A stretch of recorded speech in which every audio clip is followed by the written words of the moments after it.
Hello माय law aspirants. आज आपण classification of laws in India हे शिकणार आहोत. तर क्लासिफिकेशन ऑफ लॉजमध्ये मेन म्हणजे मुख्यत्वे दोन लॉज येतात. एक आहे सबस्टॅन्शिव्ह लॉज आणि एक आहे प्रोसिजरल लॉज. तर सबस्टॅन्शिव्ह लॉज म्हणजे काय? ज्यामध्ये लॉज मेन्शन केलेली गेली, म्हणजे कायदा काय सांगतं हे सांगितलं आहे. आणि प्रोसिजरल लॉमध्ये काय आहे की तो कायदा कसा फॉलो करायचा, तो दिल्या गेलेला कायदा आहे तो कसा इम्प्लिमेंट करायचा, किंवा तो दिले गेलेला जो कायदा आहे तो कसा लागू करायचा, हे प्रोसिजरल लॉ, साधे सोपे भाषेत. आणि आता सबस्टॅन्शिव्ह लॉमध्ये काय येणार? एक आहे सिव्हिल लॉ आणि एक आहे क्रिमिनल लॉ. ओके. तर सिव्हिल लॉमध्ये काय काय येणार? लॉ ऑफ कॉन्ट्रॅक्ट, त्यानंतर प्रॉपर्टीशी जे रिलेटेड लॉज आहेत ते येणार, फॅमिली लॉज येतील, एक्सेट्रा एक्सेट्रा. आणि क्रिमिनल लॉमध्ये काय येणार? पूर्वीचं जे IPC आहे, जे आज भारतीय न्याय संहिता म्हणून जे नवीन नाव देण्यात आलेलं आहे 2023मध्ये, आणि जे 1 जुलै 2024ला जे लागू केलं गेलेलं आहे ते भारतीय न्याय संहिता, त्यानंतर NDPS म्हणजे ड्रग्सशी रिलेटेड जे लॉज आहेत ते, पॉस्को एक्सेट्रा, ही जी लॉज आहेत ते येणार क्रिमिनल लॉजमध्ये.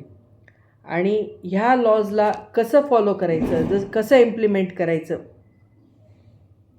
हे कशात येणार? प्रोसिजरल लॉमध्ये. ते कसं फॉलोअप करायचं, त्याला कसं लागू करायचं, हे येणार प्रोसिजरल लॉजमध्ये. तर त्यामध्ये काय काय येणार प्रोसिजरल लॉमध्ये? पूर्वीचं जे CRPC होतं, ज्याला आज भारतीय नागरिक सुरक्षा संहिता 2023 असं नाव दिलं गेलेलं आहे. ओके.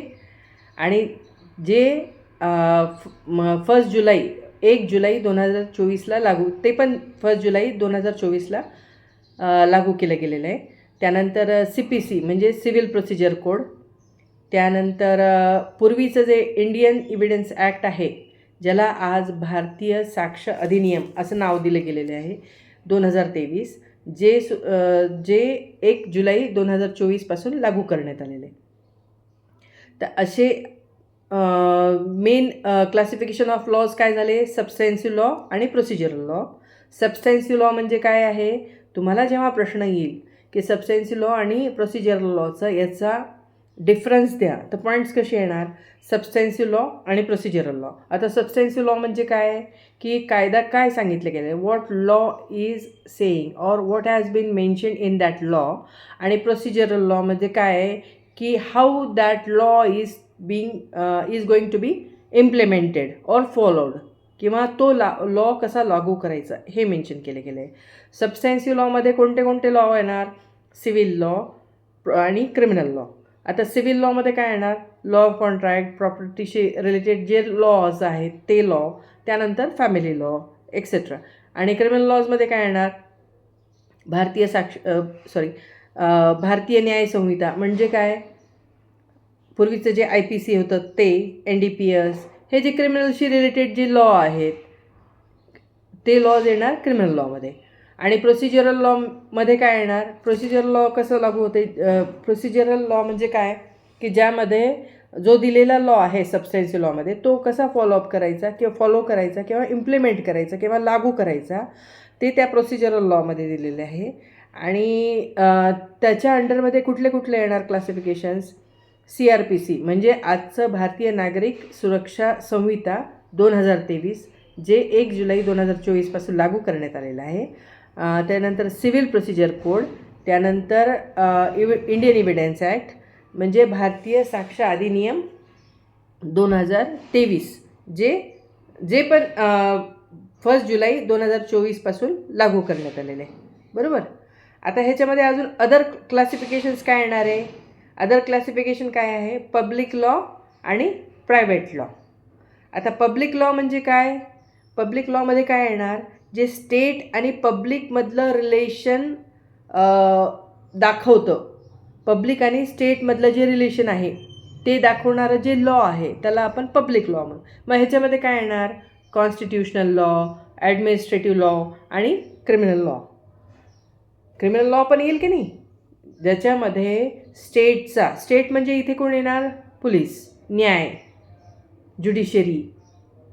त्याच्यामुळे क्रिमिनल लॉ हे पब्लिक लॉमध्ये येणार, कॉन्स्टिट्युशनल लॉ हे पब्लिक लॉमध्ये येणार आणि ॲडमिनिस्ट्रेटिव्ह लॉसुद्धा हे पब्लिक लॉमध्ये येणार. दुसरं कॅटेगरी काय किंवा दुसरं क्लासिफिकेशन काय आहे, प्रायव्हेट लॉ. प्रायव्हेट लॉमध्ये काय येणार, relationship between individual and individual. म्हणजे इंडिव्हिज्युअलवर समजा एखादा लॉ केला किंवा फाईल केला, म्हणजे एखादा दावा जर करायचा असेल, एखादा इंडिव्हिज्युअल एखाद्या व्यक्तीला दुसऱ्या व्यक्तीवर जर दावा करायचा असेल तर तो कशाच्या अंडरमध्ये येणार, प्रायव्हेट लॉच्या अंडरमध्ये येणार. किंवा एखाद्या व्यक्तीला एका ऑर्गनायझेशन एका संघटनेच्या अगेन्स्ट एखादा फाईल करायचा असेल किंवा दावा दाखल करायचा असेल तर ते कशाच्या अंडरमध्ये येणार, प्रायव्हेट लॉमध्ये. मग ह्याच्या अंडरमध्ये कुठले लॉज येणार, फॅमिली लॉ येणार, त्यानंतर कॉन्ट्रॅक्ट लॉ येणार, मीन्स लॉ ऑफ कॉन्ट्रॅक्ट येणार, त्यानंतर प्रॉपर्टीशी रिलेटेड जे लॉज आहेत ते येणार, लॉ ऑफ टॉर्ट्स येणार, कमर्शियल आणि बिझनेस लॉज येणार, सक्सेशन लॉज येणार आणि लेबर लॉज आणि अजून बरीच काही लॉज येणार. ते आपण पुढे शिकूयातच. पण आज आपल्याला जो एक डिफरन्स द्यायचा आहे की एक्झाममध्ये तुम्हाला डिफरन्स बिटवीन किंवा what are the classification of laws असं जेव्हा विचारण्यात येईल त्यावेळेस पहिलं काय येणार, सबस्टॅन्शियल लॉ आणि प्रोसिजर लॉ. मग सबस्टॅन्शियल लॉमध्ये काय येणार, प्रोसिजरल लॉजमध्ये काय येणार. मग दुसरी कॅटेगरी काय येणार की अदर क्लासिफिकेशन, त्याच्यामध्ये पब्लिक लॉज आणि प्रायव्हेट लॉजमध्ये. मग पब्लिक लॉजमध्ये काय येणार आणि प्रायव्हेट लॉजमध्ये काय येणार. ते ह्याच्यामधले जे क्रिमिनल लॉज आहेत किंवा सिव्हिल लॉज आहेत किंवा कोड्स आहेत किंवा कॉन्स्टिट्यूशन, पब्लिक लॉज आहेत, प्रायव्हेट लॉज आहेत, ही जे आहेत हे आपण डिटेलमध्ये स्टडी करणारच आहोत. पण आज तुम्हाला फक्त त्याचं नेम वाईज ते काय आहे हे कळायला पाहिजे. जोपर्यंत तुमचं बेसिक कन्सेप्ट क्लिअर होणार नाही तोपर्यंत तुम्ही पुढे जाऊन उपयोगच नाही, कारण तुम्हाला कळणारच नाही. त्याच्यामुळे फ्रेंड्स, आजचा व्हिडिओ कसा वाटला मला नक्की कळवा आणि लाईक, शेअर आणि कॉमेंट करा. थँक्यू.